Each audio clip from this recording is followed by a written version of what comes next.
जय हिंद दोस्तों मैं धीरज प्रजापति स्वागत करता हूं आप सभी का आपके अपने YouTube channel education your future में।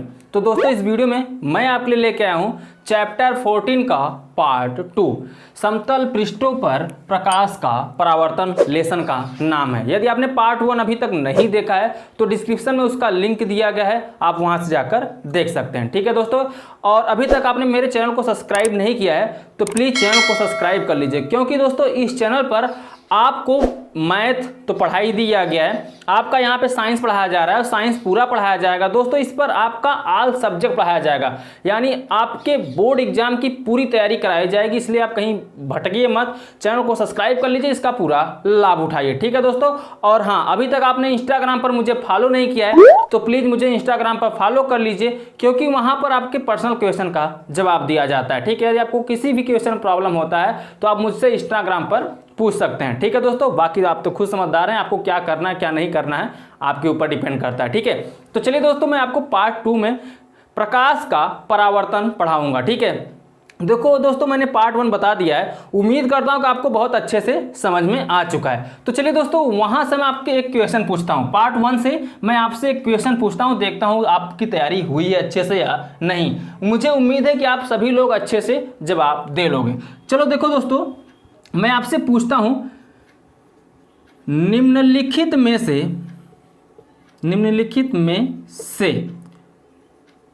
दीप्त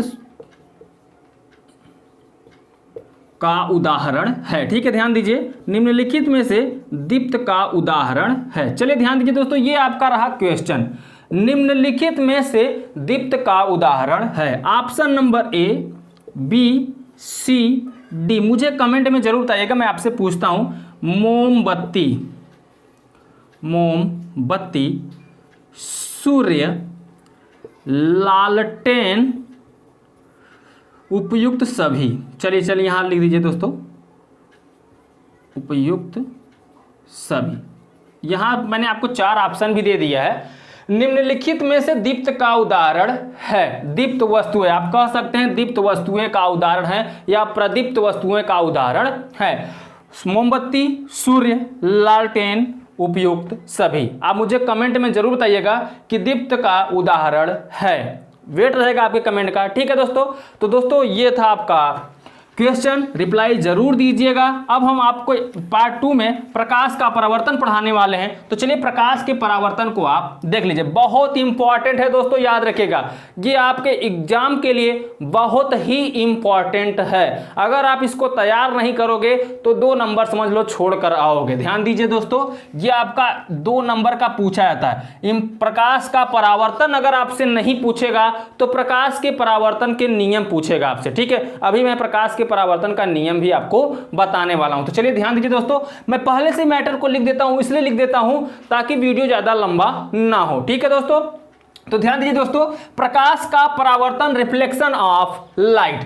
जब प्रकाश एक समान माध्यम से, एग्जाम में अगर आपसे पूछेगा तो प्रकाश का परावर्तन का यहां से आपको फिगर सहित बनाने के लिए बोलेगा, इसका चित्र सहित बनाने के लिए बोलेगा और परिभाषा लिखने के लिए भी देगा। तो दोस्तों मैंने परिभाषा एकदम सिंपल सा तरीके में लिखा है, सिंपल सी भाषा में लिखा है। जब प्रकाश एक समान माध्यम से चलकर दूसरे माध्यम के तल से टकराता है और टकराकर प्रकाश का अधिकांश भाग लौटकर प्रथम माध्यम में वापस आ जाता है तो उस क्रिया को प्रकाश का परावर्तन कहते हैं। चलिए एग्जाम चित्र के माध्यम से समझते हैं, जिंदगी में कभी नहीं भूलोगे दोस्तों, मैं ऐसा आपको बता दूंगा। मान लीजिए, देखिए मान लीजिए ये आपका दर्पण है। ठीक है, ये आपका क्या है दोस्तों, दर्पण है। ध्यान दीजिएगा, अच्छे से देखेंगे तभी समझ में आएगा। ये आपका दर्पण है। अब इस मान लीजिए सपोज दैट ये आपका क्या है दोस्तों, दर्पण है। चलिए मैं यहाँ पे दर्पण को पॉलिश भी कर देता हूँ। अब दर्पण पर क्या होता है, प्रकाश की किरण आती है।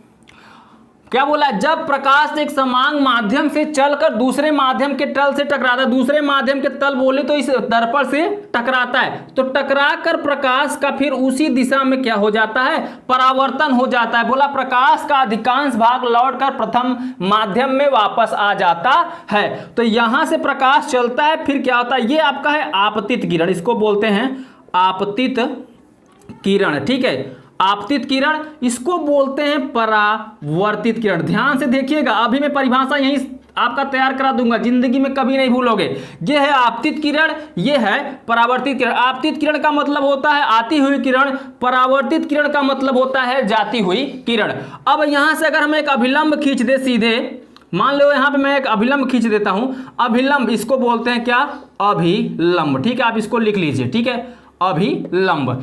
मान लीजिए आपका ए हो जाएगा, यहाँ पे बी हो जाएगा, यहाँ पे सी हो जाएगा, और ये आपका दर्पण है यानी मिरर, इधर आप M1 मान दीजिए, ठीक है, बिंदु लिख दीजिए M1, और यहाँ पे बिंदु लिख दीजिए क्या आप M2, क्योंकि दर्पण है, दर्पण को इंग्लिश में मिरर बोलते हैं, मिरर को हम यहाँ M1 और इसको हम M2 मान सकते हैं। अब ध्यान दीजिए दोस्तों, अभिलंब को हम यहाँ से N मान लेते हैं, अभिलंब को क्या मान लेते हैं, N मान लेते हैं, ठीक है। अब ध्यान दीजिए दोस्तों, आपतित किरण और ये आपका है परावर्तित किरण, अगर हम बीच में एक अभिलंब खींच देंगे तो यहां पर एक कोण बनेगा, ठीक है, क्योंकि ये 90 अंश का सीधा लंब खींचा गया है, तो यहां इसके बीच में कोण बनेगा और यहां से यहां तक एक कोण बनेगा। तो ये जो कोण बनेगा इसको स्मॉल आई से व्यक्त करेंगे, यहां पे जो कोण बनेगा इसको स्मॉल आर से व्यक्त करते हैं, यानी ये आपतित कोण हो जाएगा और ये परावर्तित कोण। आप लिखना चाहें तो लिख दीजिए यहाँ पे आपतित कोण, ठीक है। आपतित कोण को किससे व्यक्त करते हैं, आई से, और ये है आपका परावर्तित कोण, ठीक है। कौन सा कोण हो जाएगा यहाँ पे, परावर्तित कोण, और परावर्तित कोण से कोण को हम स्मॉल आर से व्यक्त करते हैं। तो कुछ इस प्रकार से आपका यहाँ पर संरचना बनेगा दोस्तों। संरचना आपको जरूर बनाने के लिए बोलेगा, सचित्र वर्णन करने के लिए बोलेगा, ठीक है। तो इसी प्रकार से आपको बोलेगा परिभाषा लिखिए, प्रकाश के परावर्तन का परिभाषा लिखिए और इसका चित्र भी बनाइए, ठीक है। तो ध्यान दीजिए परिभाषा कैसे तैयार होगा इसका, जब प्रकाश एक समान माध्यम से क्या करता है, चलकर दूसरे तल से टकराता, तो यहाँ पे क्या है, दर्पण है, ये टकराता है, टकराकर फिर उसी दिशा में वापस लौटकर चला जाता है। जब वापस लौटकर जाता है तो क्या करता है, बीच में एक अभिलंब बनता है दोस्तों, तो आपतित किरण परावर्तित किरण, ठीक है। अब यहाँ पर दोस्तों नियम भी बनेंगे इसके तो कुछ नियम भी होंगे आने और जाने का, आपतित किरण और परावर्तित किरण कुछ नियम भी होगा, तो उस नियम को मैं बहुत अच्छे तरीके से समझाने वाला हूं दोस्तों। वीडियो में बने रहिए अभी तक, और लाइक नहीं किया तो लाइक कर दीजिए, गुरु दक्षिणा आप जरूर दीजिएगा लाइक करके और चैनल को सब्सक्राइब करके, ठीक है। तो ध्यान दीजिए दोस्तों, परिभाषा उम्मीद करता हूं आपने लिख लिया है और इस चित्र को भी आप अच्छे तरीके से बना लिए हैं। चलिए अब इसका जो मोस्ट इंपॉर्टेंट है दोस्तों, प्रकाश परावर्तन के नियम, उस पर आप ज्यादा ध्यान दीजिए क्योंकि वही आपके एग्जाम में ज्यादा पूछा जाता है। तो चलिए हम देख लेते हैं प्रकाश परावर्तन के नियम को। अगला स्केच आप डाल लीजिए। अब देखिए दोस्तों, प्रकाश के परावर्तन का नियम देखिए बहुत इंपॉर्टेंट है दोस्तों, ये वेरी वेरी इंपॉर्टेंट है, आप ध्यान दीजिएगा, ये बहुत ही इंपॉर्टेंट है। प्रकाश के परावर्तन का नियम पूछता है, तो ध्यान दीजिएगा दोस्तों, इसको आपको किस तरीके से तैयार करना है इसी वीडियो में ही तैयार हो जाएगा, आपको अलग से पढ़ने की जरूरत है ही नहीं, ठीक है। ध्यान दीजिए, और हाँ, नोट्स नहीं बनाया तो नोट्स जरूर बना लीजिए, क्योंकि ये आपका नोट्स जो होगा वो आपका एक हथियार की तरह काम करेगा दोस्तों आपके एग्जाम में, ठीक है। तो ध्यान दीजिए दोस्तों, प्रकाश के परावर्तन का नियम, इसके निम्नलिखित कितने नियम है, 2 नियम। प्रकाश परावर्तन के कितने नियम है दोस्तों, 2 नियम, ठीक है। अब ध्यान दीजिए, प्रथम नियम क्या है, आपतित किरण, परावर्तित किरण और आपतन बिंदु पर खींचा गया अभिलंब तीनों एक ही तल में होता है। ध्यान दीजिए प्रथम नियम को, इसी चित्र से आपको समझना, अगर आपको डायग्राम पता है पूरी अच्छी तरीके से तैयार है आपका, तो समझ लीजिए आपका दोनों नियम तैयार है। अब चित्र भी तैयार ही हो जाएगा। कैसे, ध्यान दीजिए, आपतित किरण, परावर्तित किरण तथा आपतन बिंदु पर खींचा गया अभिलंब, मैंने आपको बताया था कि इसको क्या बोलते हैं, अभिलंब बोलते हैं, ठीक है। आपतित किरण, परावर्तित किरण, आपतन बिंदु, ये आपका जो है आपतन बिंदु है, यहाँ देखिए आपतन बिंदु, यहाँ आपतित किरण जहां पर मिल रही है वही आपतन बिंदु पर खींचा गया जो अभिलंब है, तीनों क्या हैं, एक ही तल में है, यानी तीनों देखिए ऊपर की तरफ हैं। तो इसका प्रथम नियम हो जाएगा, क्या हो जाएगा, प्रकाश के परावर्तन का नियम का प्रथम नियम हो जाएगा। प्रकाश के परावर्तन का कौन सा नियम हो जाएगा, प्रथम नियम हो जाएगा, क्या, आपतित किरण, परावर्तित किरण, आपतन बिंदु पर खींचा गया अभिलंब तीनों क्या हैं, एक ही तल में है, यानी ऊपर की ही तरफ हैं। तो ये हो जाएगा प्रथम नियम। समझ में आया, समझ लीजिए दोस्तों, देखिए यहां बोला है आपतित किरण, परावर्तित किरण और आपतन बिंदु, ये आपतन बिंदु है, जहां पर आपतित किरण आकर मिल रहा है उसको आपतन बिंदु बोलते हैं। पर खींचा गया विलंब, तो खींचा गया विलंब तीनों एक ही तल में है, या तीनों ना बोलकर आप बोल सकते हैं खींचा गया विलंब एक ही तल में है। तो आपतित किरण, परावर्तित किरण और अभिलंब तीनों क्या हैं, एक ही तल में हैं। ये आपका हो जाएगा प्रथम नियम प्रकाश के परावर्तन का। अब दूसरा नियम देखिए दोस्तों, जब हम इसमें अभिलंब खींच देते हैं, बना देते हैं यहाँ पे एक, तो दोस्तों यहाँ पे देखिए दो कोण बनता है। पहला आई यानी आपतन कोण, दूसरा क्या होता है परावर्तन कोण। आपतन कोण जो होती है आती हुई प्रकाश की आती हुई किरण का कोण है, और परावर्तन कोण जाती हुई किरण का कोण है। ठीक है, तो आपतन कोण को आई से व्यक्त करते हैं, परावर्तन कोण को आर से। तो द्वितीय नियम हो जाएगा आपतन कोण परावर्तन कोण आपस में क्या होते हैं, बराबर होते हैं, या आपस में बराबर होता है। तो देखिए जो स्मॉल आई है और स्मॉल आर है, ये आपस में क्या होंगे, बराबर होंगे। ठीक है, तो इसको हम लिख सकते हैं स्मॉल आई बराबर, देखिए कोण आई बराबर कोण स्मॉल आर। ठीक है, तो यानी आपतन कोण परावर्तन कोण आपस में क्या होते हैं, बराबर होते हैं। तो कोण आई बराबर कोण आर। ठीक है, समझ में आ गया दोस्तों। इसके दो नियम, प्रकाश के परावर्तन के दो नियम आपको समझ में आ गए। पहला नियम था आपतित किरण, परावर्तित किरण और अभिलंब तीनों एक ही तल में होते हैं, ये आपका पहला नियम हो गया। दूसरा नियम है आपका आई, जो कोण आई है और जो कोण आर है, ये आपस में क्या होता है, बराबर होता है। तो कोण आई को हम बोलते हैं आपतन कोण और कोण आर को बोलते हैं परावर्तन कोण। तो आपतन कोण परावर्तन कोण आपस में क्या होता है, बराबर होता है। यह द्वितीय नियम है। इसको आप अच्छे से तैयार रखिएगा दोस्तों। उम्मीद करता हूं कि आपका अच्छे से यहां पर तैयार भी हो गया है। ठीक है, इसी संरचना से ही आपको तैयार करना है। अगर आप संरचना सीख गए हो ये बनाना, तो समझ लो आपको दोनों नियम तैयार हो गया। ठीक है, समझ में आ गया। जब दो नियम की बात करेगा तो आप इन तीनों का एक नियम बनाइएगा, यानी आपतित किरण, परावर्तित किरण और अभिलंब तीनों एक ही तल में होते हैं। दूसरा नियम बनाइएगा कोण का, तो कोण तो आई और आर आपस में क्या होते हैं, बराबर होते हैं, यानी आपतन कोण परावर्तन कोण आपस में क्या होते हैं, बराबर होते हैं। ठीक है, पहले नियम में आपको रेखा को लेकर बनाना है, यानी आपतित किरण, परावर्तित किरण, अभिलंब तीनों रेखा को ले लेना है, उसका नाम लिख देना है, तीनों एक ही तल में होते हैं। और दूसरा नियम जब बताइएगा तो कोण को लेकर बताइएगा कि आपस में बराबर होते हैं। क्लियर हो गया दोस्तों। उम्मीद करता हूं कि आप यहां तक अच्छे से समझ चुके हैं। ठीक है, अब चलिए दोस्तों हम आगे देख लेते हैं प्रकाश की उत्क्रमणीयता। तो दोस्तों अब देखिए प्रकाश की उत्क्रमणीयता, तो देखिए इसका परिभाषा दोस्तों, यदि परावर्तित किरण को आपतित किरण मान लिया जाए, यानी जो यहां पे देखिए परावर्तित किरण है, इसको आपतित किरण मान लिया जाए, तो आपतित किरण परावर्तित किरण की तरह व्यवहार करती है। इस गुण को प्रकाश का उत्क्रमणीयता कहते हैं। समझिए दोस्तों क्या बोल रहा है, यहां पे आप इस तरीके से बना लीजिए। आपको इसको क्या करना है दोस्तों, यह है आपका आपतित किरण, पता ही है आपको, यह है आपका आपतित किरण और यह है परावर्तित किरण। लेकिन करना क्या है, अब इसको बदल देना है। क्या करना है, बदल देना है। अब इसको कर देना है परावर्तित किरण। ठीक है, क्या कर देना है, परावर्तित किरण, और इसको कर देना है आपतित किरण। ठीक है, यानी प्रकाश अब इधर से आएगी और इधर चली जाएगी, और बीच में अभिलंब आपका रहेगा ही रहेगा। अभिलंब को n से व्यक्त करते हैं, इसको a, इसको b, इसको c मान लीजिए, इसको m1, इसको क्या मान लीजिए आप m2। तो ये आपका हो जाएगा अभिलंब। तो ध्यान दीजिएगा दोस्तों, बोला है यदि परावर्तित किरण को आपतित किरण मान लिया जाए, तो यहां पे परावर्तित किरण है, परावर्तित किरण की जगह मैंने क्या मान लिया, आपतित किरण, और यहां जहां पे आपतित था किरण वहां पे मैंने क्या मान लिया, परावर्तित किरण।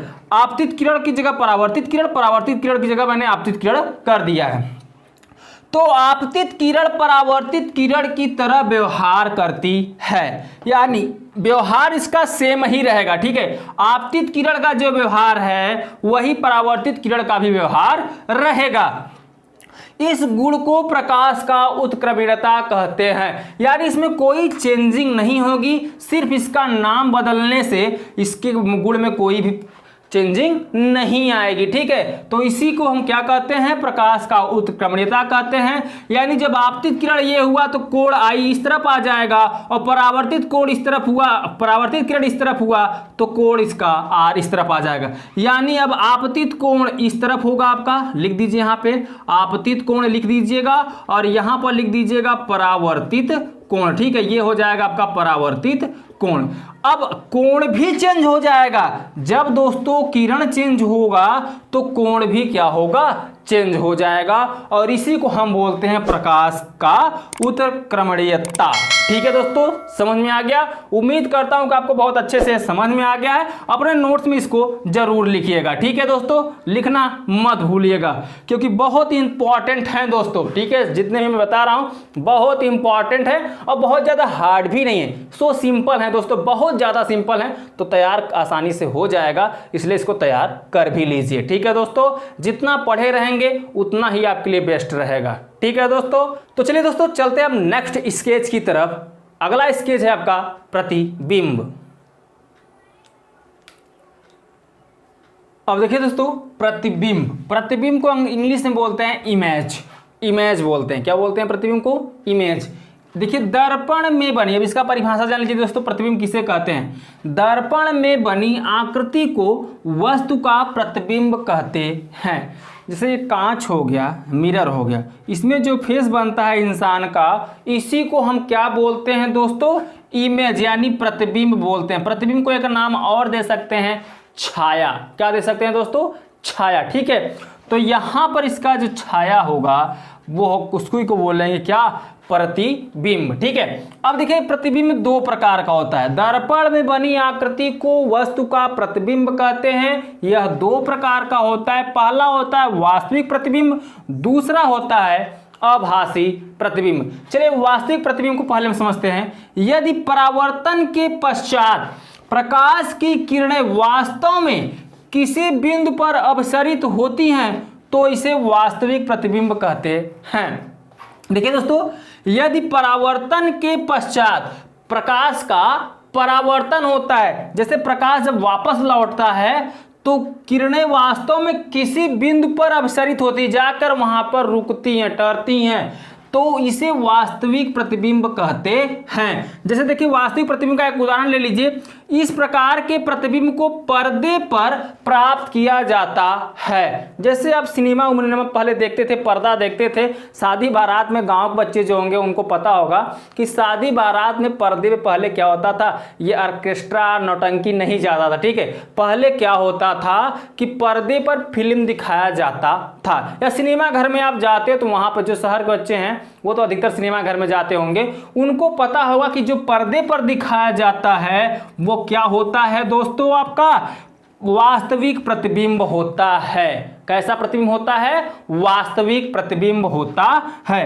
अब दूसरा पॉइंट समझिए दोस्तों, आभासी प्रतिबिंब। आभासी प्रतिबिंब, यदि परावर्तन के पश्चात प्रकाश की अपसारी किरणें जिस बिंदु से आप अपसरित प्रतीत होती हैं उसे वस्तु का आभासी प्रतिबिंब कहते हैं। ठीक है, आभासी प्रतिबिंब कहते हैं। अब क्या बोल रहे हैं यहाँ पे दोस्तों, यदि परावर्तन के पश्चात प्रकाश की अपसारी किरणें जिस बिंदु से अपसरित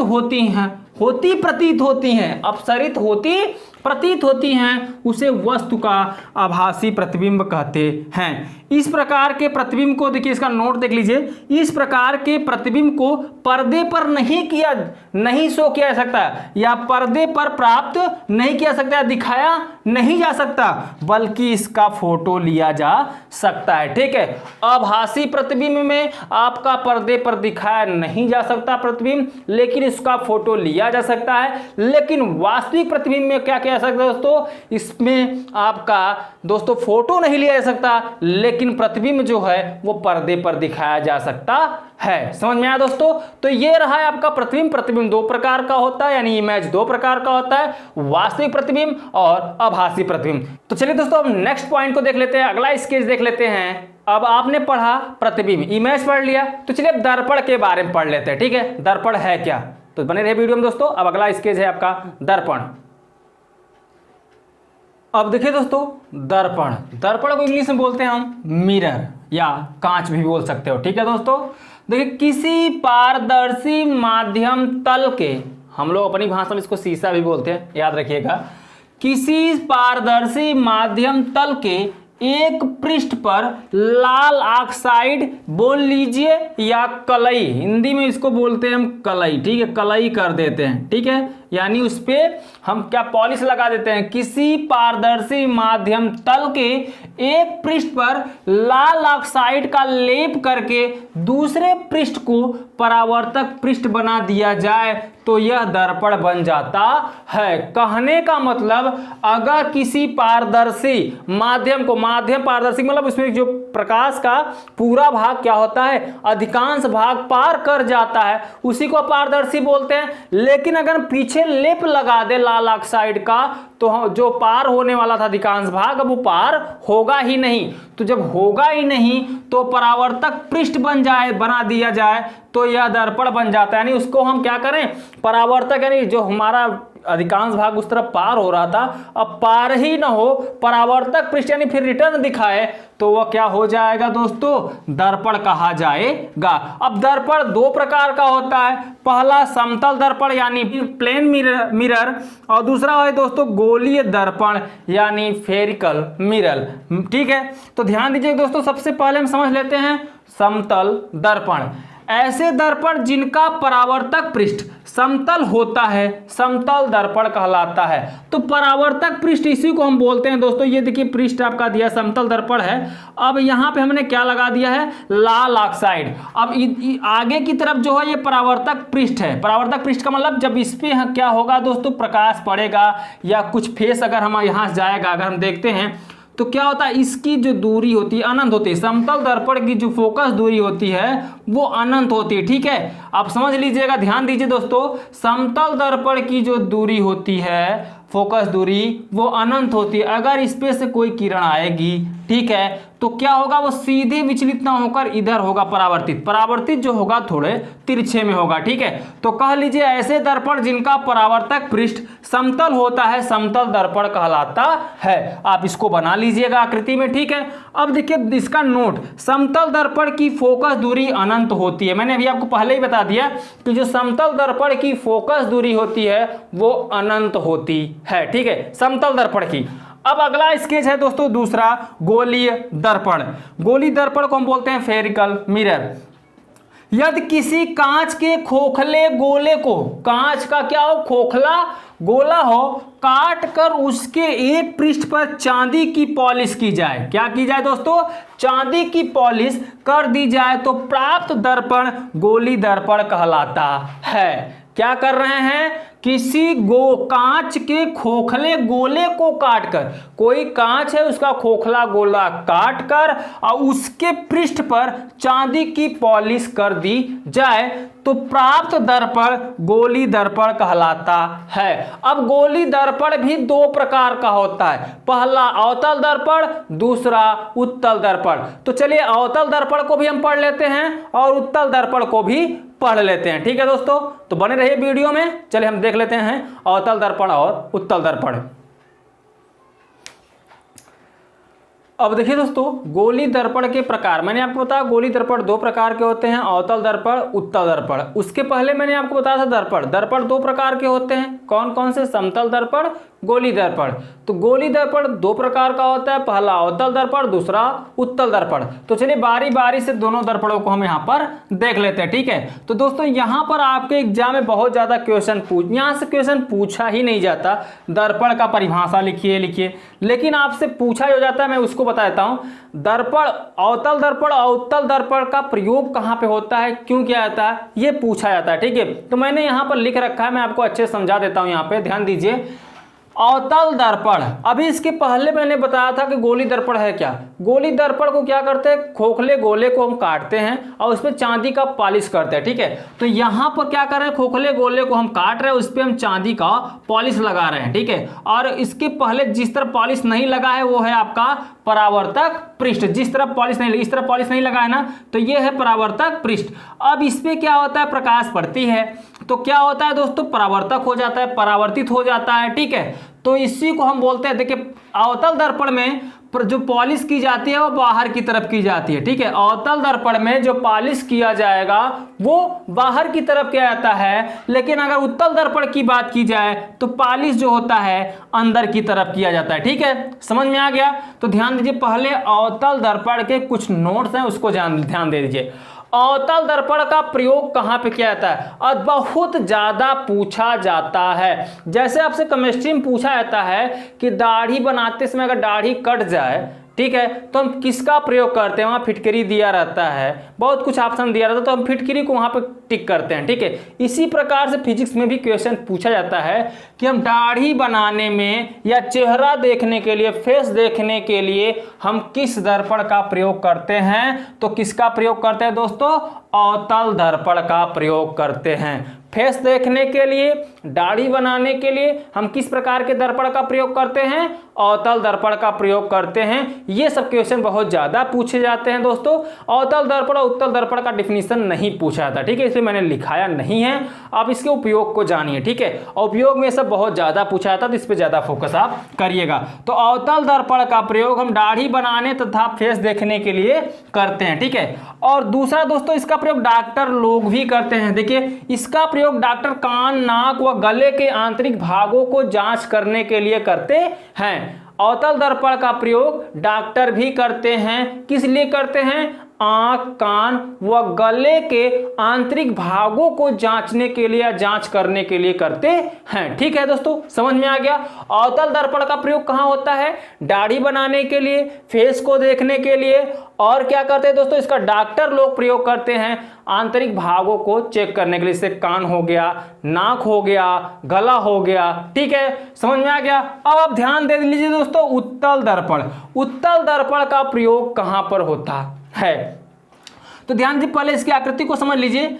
ये आपका ऊपर जो होता है परावर्तक पृष्ठ है, यानी इस पे प्रकाश पड़ेगा तो परावर्तक हो जाएगा। यहाँ देखिए प्रकाश मैंने डाला, फिर परावर्तक कर दिया है, ठीक है। और इस पे हम अंदर की तरफ चांदी की पॉलिश की जाएगी।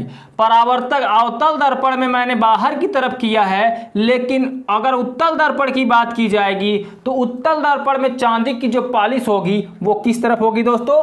अंदर की तरफ होगी, याद रखिएगा, ठीक है। अब इसके उपयोग को ध्यान दे लीजिए।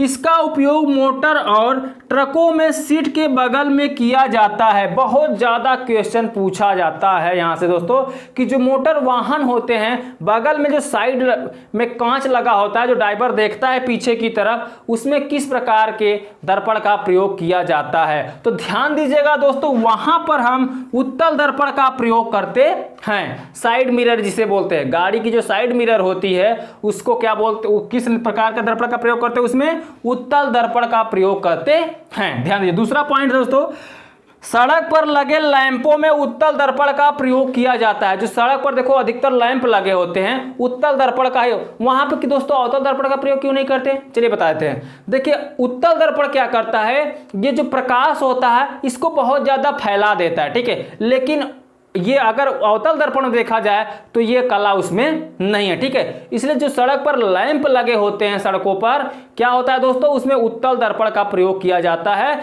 जिससे प्रकाश क्या हो दोस्तों, ज्यादा फैल जाए, ठीक है। समझ में आ गया?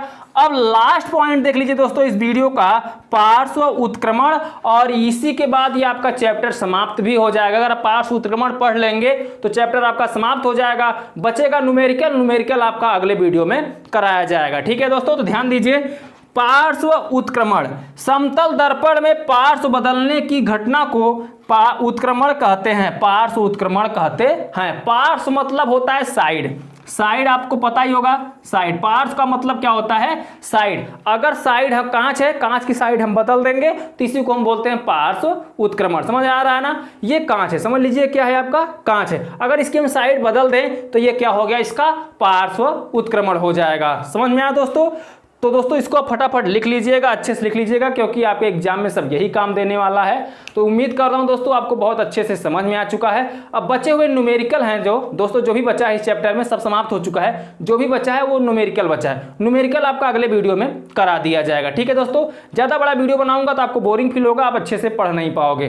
तो दोस्तों जितना भी मैटर पढ़ा रहा हूँ आप एक नोट्स बना लीजिए, उसको लिख लीजिए। तो दोस्तों कैसा लगा वीडियो? उम्मीद करता हूँ वीडियो आपको बहुत पसंद आई है। वीडियो पसंद आया हो तो वीडियो को लाइक कर दीजिए। चैनल पर आप नए हो तो चैनल को सब्सक्राइब कर दीजिए और साथ में बेल आइकन को भी प्रेस कर दीजिएगा। बेल आइकन को प्रेस करने से आपको ये फायदा होगा कि दोस्तों इस चैनल पर आपके फ्री में पूरा कोर्स कराया जाएगा, वो भी ऑल सब्जेक्ट का। बोर्ड एग्जाम की तैयारी आपकी फ्री में यहाँ पे कराई जाएगी, वो भी विधिवत तरीके से। तो इस चैनल से जुड़ जाएं और इसका पूरा लाभ उठाएं, ठीक है दोस्तों। और हाँ, अभी तक आपने मुझे इंस्टाग्राम पर फॉलो नहीं किया है तो इंस्टाग्राम पर फॉलो कर लीजिए, क्योंकि इंस्टाग्राम पर आपके पर्सनल क्वेश्चन का जवाब दिया जाता है, ठीक है दोस्तों। तो आप इंस्टाग्राम पर फॉलो कर लीजिए। ऐसा ना हो कि आपके मोस्ट इंपॉर्टेंट जो क्वेश्चन है, आपको जो हार्ड क्वेश्चन है आपको नहीं आ रहे हैं और आपसे छूट रहा है तो छोड़ ही दें। नहीं, छोड़ना नहीं है आपको। इंस्टाग्राम पर मुझे फॉलो कर लेना है, वहाँ पर आपको कमेंट करना है, वहाँ पर सभी प्रकार के क्वेश्चनों का आपका रिप्लाई दिया जाएगा, ठीक है। वो भी तुरंत दिया जाएगा, 1-2 घंटे के बाद तुरंत दे दिया जाएगा, ठीक है दोस्तों। तो दोस्तों हम आपसे मिलते हैं अगले वीडियो में, तब तक के लिए बाय बाय, जय हिंद, जय भारत।